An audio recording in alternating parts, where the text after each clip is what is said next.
తెలుగు రాష్ట్రాల్లో 450కి పైగా రోబోటిక్ సర్జరీలు సక్సెస్ఫుల్ గా చేసిన ఘనత మణిపాల్ హాస్పిటల్దే. బాలకృష్ణ గారితో మంచి మెమరబుల్ మూమెంట్ అంటే ఏమని చెప్తారు? చిరంజీవి తర్వాత మళ్ళీ బాలకృష్ణ ఎక్కువ ఫ్రెండ్ నాకు. ఓకే. జగపతిబాబు బాలకృష్ణ. నాగార్జున గారు అంటే ఏమని చెప్తారు ఒక మాటలో? నేను ఇంకా సుధాకర్ మీ ఇంట్లో ఏమంట చేస్తారా ఈరోజు అడిగారు ఆయన కానీ వెంకటేష్ గారు. పవన్ కళ్యాణ్ గారు అంటే చాలా ఇష్టం ఆయన. ఉమ్. పవన్ కళ్యాణ్ అన్నయ్య ఎక్కడ కనుక్కున్నావు సుధాకర్ అన్నయ్య బాగున్నా అని అడుగుతారు. సో ఇప్పుడు మీ తమ్ముడు డిప్యూటీ చీఫ్ మినిస్టర్ అయ్యారు ఆంధ్రప్రదేశ్ కి. అవును, చాలా సంతోషంగా ఉంది నాకు.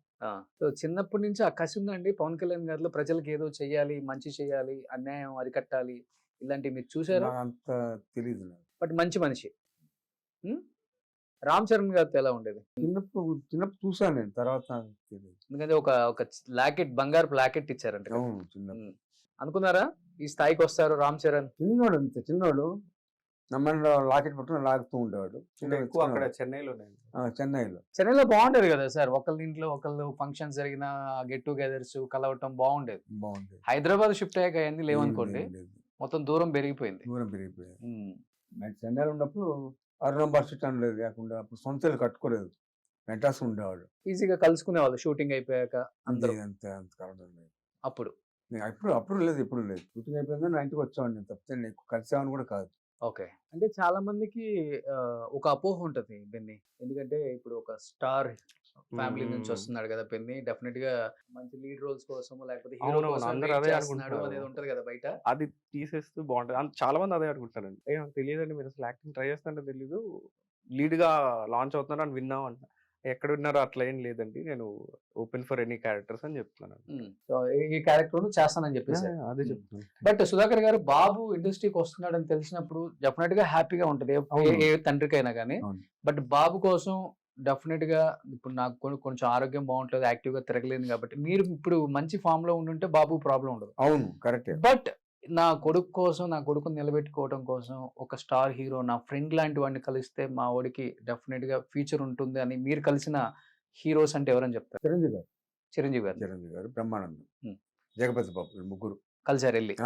ఓకే. చిరంజీవి వాళ్ళ ముగ్గురు కూడా బాగా ఇష్టం అండి. బెన్ని అంటే బెన్ని ఫొటోస్ అని చూసారు, ఉమ్. ఎంకరేజ్ చేశారు బాగా. బ్రహ్మానందం అయితే ఛాన్స్ ఇప్పించాడు. మీ ఫ్రెండ్ మీ చిరంజీవి గారిని కలిసి బాబు ఇలా అనుకుంటున్నాడు, తీసుకొద్దాం అనుకుంటున్నాడు, నువ్వు సపోర్ట్ చేయాలి యాజ్ ఎ ఫ్రెండ్ గా చెప్పినప్పుడు ఆయన ఫీలింగ్ ఏంటి సార్? చాలా హ్యాపీ ఫీల్ అయ్యాను. బాగున్నాడు బెన్ని కూడా, ఎంకరేజ్ చేస్తాను. నా సినిమా కూడా చెప్తాను బెన్నికి అని చెప్పి చాలా హ్యాపీగా ఫీల్ అయ్యాడు. బాగా పంక్చువాలిటీ, డిసిప్లిన్ మెయింటైన్ చేయాలి. ఉమ్. ఫస్ట్ మీ డాడీ సినిమాలు అన్ని చూడు, ఉమ్. నా సినిమాలు కూడా చూడు, సినిమాలు బాగా చూడండి అని అది చెప్పారు ఆయన. ఓకే.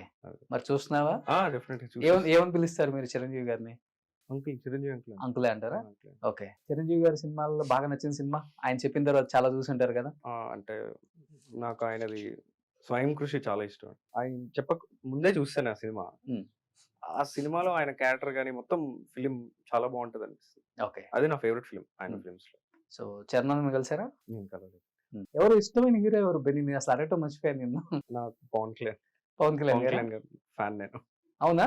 ఇంతప్పటి నుంచి అంతే, పవన్ కళ్యాణ్ గారు ఫ్యాన్. ఓకే. డాడీతో ఎప్పుడైనా వెళ్ళావు సెట్టికి, గుర్తుందా? లేదు, ఆ? నేను పర్సనల్ కలవలేదు ఆయన్ని. ఓకే. నా 3rd బర్త్డే కదా, 2nd బర్త్డే Second వచ్చారు birthday. ఆయన, వచ్చారా? అంతే. ఆ Okay. ఫోటోలు ఉన్నాయి అంతే. చాలు కదా. హాలిడేలో జరిగింది మెడ్రాస్, ఆ. ఇక్కడ హైదరాబాద్ లో. ఆ, హాలిడేకి అందరు ఆర్టిస్టులు వచ్చారు. ఉమ్. సుమన్ వచ్చాడు, ఉమ్. బాలకృష్ణ వచ్చాడు, వెంకటేష్ వచ్చాడు, ఉమ్. అందరు హాలిడేకి వచ్చారు. Okay. బ్లెస్ చేసి 2 హాలిడే అంటే ఇప్పుడు తాజ్ డెక్కన్ అండి, ఇప్పుడు తాజ్ టెక్కన. అప్పుడు హాలిడే అన్నాను. అవును. ఓకే. బాగా తీసుకెళ్తారా డాడీ? అసలు టైం ఉంటుందా? ట్రిప్స్ తీసుకెళ్తారా డాడీ నిన్ను ఇప్పుడు అంటారండి. హాలిడే ప్లేసెస్ కి? అప్పుడు చిన్నోడు తీసుకెళ్ళారు, నార్మల్ గా బాగా తీసుకెళ్ళారు. బాగా తీసుకెళ్తారా? గ్యాప్ వస్తే ఊటీ, కొడైకెనాల్ ఉమ్. తీసుకెళ్ళిపోయారు అనమాట. అప్పుడంతా సినిమాలంతా ఊటీ కొడైకెనాలే కదా. అంటే గ్యాప్ వచ్చినా కూడా అక్కడ రిసార్ట్స్ కి వాటికి బాగా తీసుకెళ్ళాలి. లైక్ ఎక్కువ సౌత్ ఎక్కువ తిరిగేవాళ్ళు, ఓకే. హిల్ స్టేషన్స్ అవి. ఊటీ కూడా ఎక్కువ వెళ్ళేవాడు. సుధాకర్ గారు, మీరు తీసుకున్న హైయెస్ట్ రెమ్యునరేషన్ ఎంత సార్ 30,000 యాజ్ ఎ హీరోగా తమిళ్లో. తమిళ్లో? 30,000. ఎలా, ఎంత బిజీగా ఉంటారు కదా, మరి సంపాదించిన దాన్ని ఎలా ఇన్వెస్ట్మెంట్ లో అన్నా లేకపోతే వైఫా, ఎవరు మా చూసుకునేవాళ్ళు? అన్నయ్య, మా అన్నయ్య భార్య. నేను చెప్తుంటారు ఇప్పటికి సుధాకర్ గారికి చెన్నైలో ఒక 500 నుంచి 700 కోట్లు ప్రాపర్టీస్ ఏమీ ఉన్నాయి. లేదు. అంతే ఒక ఇల్లు దొరికితే మాకేమి లేదు. అందుకే బెన్ని ఎంకరేజ్ చేస్తే బెన్ని సంపాదిస్తే ఇంకో ఇల్లు కట్టుకోవాలి అంతేనా? అంతే. ఏం పెన్ని? ఇంకేం చేసి నేనే చేయాలంటుంటారు. సో బట్ బయట ఒక న్యూస్ ఉంది బెన్ని, దానికి నువ్వు ఆన్సర్ చెప్పొచ్చు, ప్రాబ్లం లేదు. ఇప్పుడు హెల్త్ పక్కన పెడితే ఆర్థికంగా కొంత చితికారు సుధాకర్ గారి ఫ్యామిలీ అనే మాట వాస్తవం నిజంగా? లేదండి, మరి అంత లో స్టేట్కి అయితే ఎప్పుడూ లేదు. ఎప్పుడైతే మేము హ్యాపీగానే ఉన్నాం. ఓకే. ఫైనాన్షియలీ మరీ అంత డౌన్ అయితే ఎప్పుడు అవ్వలేదు. అంటే అప్స్ అండ్ డౌన్స్ అవుతుంటాయి, బట్ మరీ లో స్టేజ్ అయితే హ్యాంగ్ అవుట్ ఇప్పటికైతే వెళ్ళలేదు. ఎందుకంటే financial I'm happy, no problem. Um, ఇల్లు కట్టుకున్నాను, హ్యాపీగా సంతోషం ఉన్నాం. నా భార్య కానీ బెన్ని కానీ అందరూ హ్యాపీగా ఉన్నారు, మాకు ప్రాబ్లమే లేదు. Hmm. ఎలాంటి ఫైనాన్షియల్ ప్రాబ్లం మాకు లేదు. ఓకే. ఉన్న చిన్న చిత్తక ప్రాబ్లం ఉన్నా కూడా బెన్ని ఆర్టిస్ట్ అంతా కూడా సమస్య పోతాయి. ఓకే.